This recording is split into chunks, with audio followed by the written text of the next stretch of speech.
Hey guys, how's it going? Here in Arizona, I spend my winters here.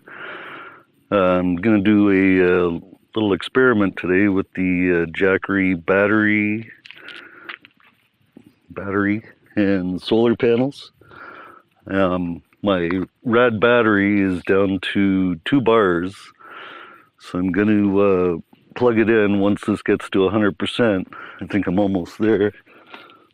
Yeah, I'm at 98%, so that won't take long. It's about 11:15 in the morning or so. So I'm going to see if the solar panels can keep up and keep the battery charged while I'm charging the bike battery, or just to see how much it depletes the battery with the solar panels plugged in. And then maybe later on I'll do another video of just seeing how much from a full charge the battery does drain it from 1 or 2 bars on the battery. So yeah, we'll get started in a minute. Once that gets to 100%, we'll plug it in and get started. Okay, so it's partly cloudy day today, so we'll see how much solar keeps up. Good experiment with it being not so full sun sort of thing. So yeah, we're at 100% now.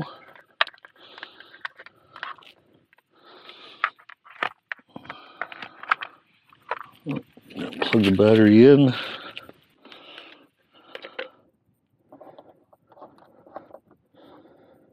Turn it on. Okay, so right now it's drawing 120 watts and only pulling in 11 watts of solar, but I am blocking some of it. Yeah, actually bringing in 45 watts of solar and 141 watts out. So yeah, we'll check back in a little bit and see what happens. I guess I should also mention that this is a 100 watt solar panel, which I think the max I've seen it bring in is 70 watts. And this is the Jackery 500. So yeah, still pulling 117 watts. Like I said, we'll come back and check. So yeah, I'm going to see how long it takes to get the green light charge, but I'm still going to leave it in for the 12 hours and see how much battery, because it's obviously going to be dark in 12 hours from now. All right, so we're 1 hour in now. Battery is at 99%. It's getting 64 watts of solar, still pulling 126 watts for the battery. So we'll come back every hour and check it and see how the battery's lasting. 2 hours in. Solar panels pulling in 59 watts. The battery's pulling 130 watts. And we're still at 100%. I'm going to adjust the solar panels a little bit. The angle of the sun. Right, 3 hours in.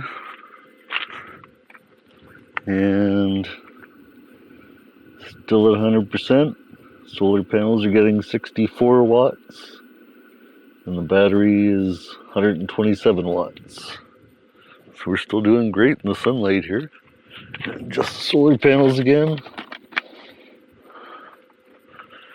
Alright, we are on the 4th hour now. Still charging. Both red lights are on the charger. 66 watts coming in.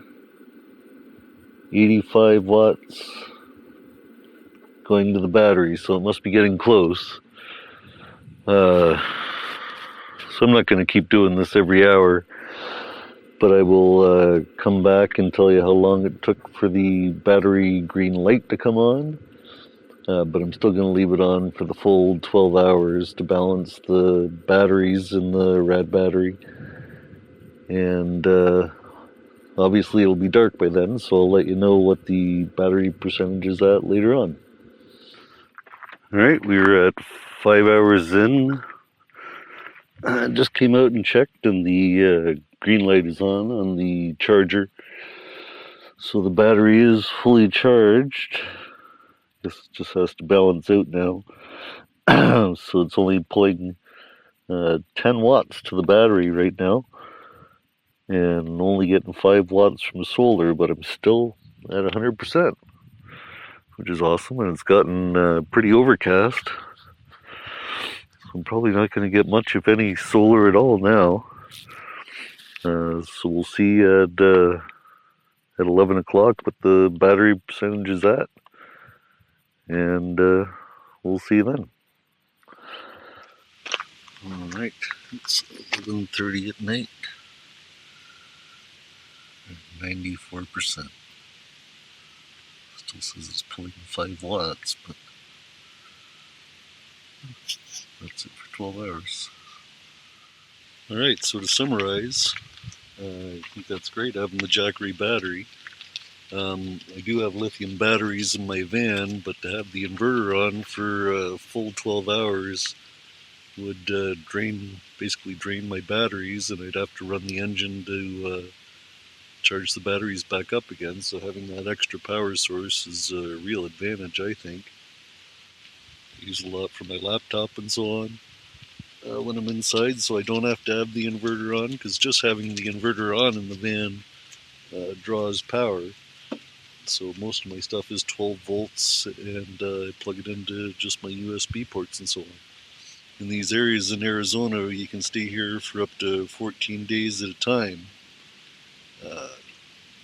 without having to leave or whatever, and there's obviously no power here, so being off-grid, that's a huge advantage having that.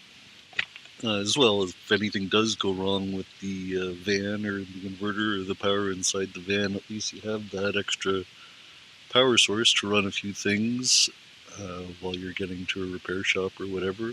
So yeah, another bonus to that. Alright, so that's pretty well it for off-grid charging of my e-bike. I think it's a great setup the way it is, and now all that's left to do is go for a ride.